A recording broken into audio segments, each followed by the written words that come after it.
All on behalf of Graveyard Shift, and this is the story of 9 hikers who mysteriously died in the Siberian mountains. Explanations include the Russian military, aliens, and even, yes, the Russian Yeti. Now, in January of 1959, a group of 9 young men and women set off for a ski hike in the northern Ural mountains of Russia. After losing their way during a snowstorm, they set up camp on what is known as Kholat Syakhl, which translates to Deadened Mountain.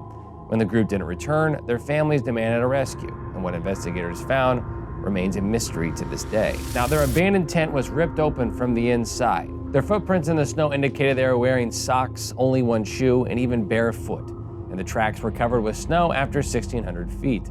They found 2 of the bodies dressed only in their underwear under a cedar tree with broken branches 16 feet up.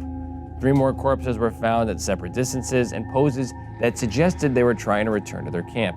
One of them had a cracked skull, although it wasn't fatal. The cause of death in this case was concluded to be hypothermia, but the narrative was to change. 2 months later, the remaining 4 bodies were found buried under snow. They were fully dressed. Some of the clothes appeared to be ripped from the other bodies. One of them had major skull damage, while 2 had major chest fractures. According to Dr. Boris Vasrozdeny, the force was so strong he compared the event to a car crash. To add to the mystery, a camera was with them that was not listed in their original inventory. There were no signs of a struggle or anyone else in the area. The verdict was ruled an unknown compelling natural force, and the files for the case locked away.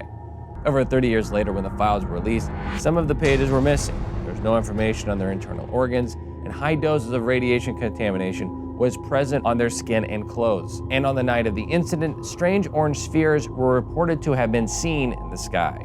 The bizarre and tragic event is so strange that no answer conclusively explains what happened that night. Theories have ranged from a wind vortex that induced a mass panic amongst the group, to secret military tests, aliens, and yes, to a Russian Yeti. I'm Paul on behalf of Graveyard Shift, and this is the story of 9 hikers who mysteriously died for reasons that nobody knows why.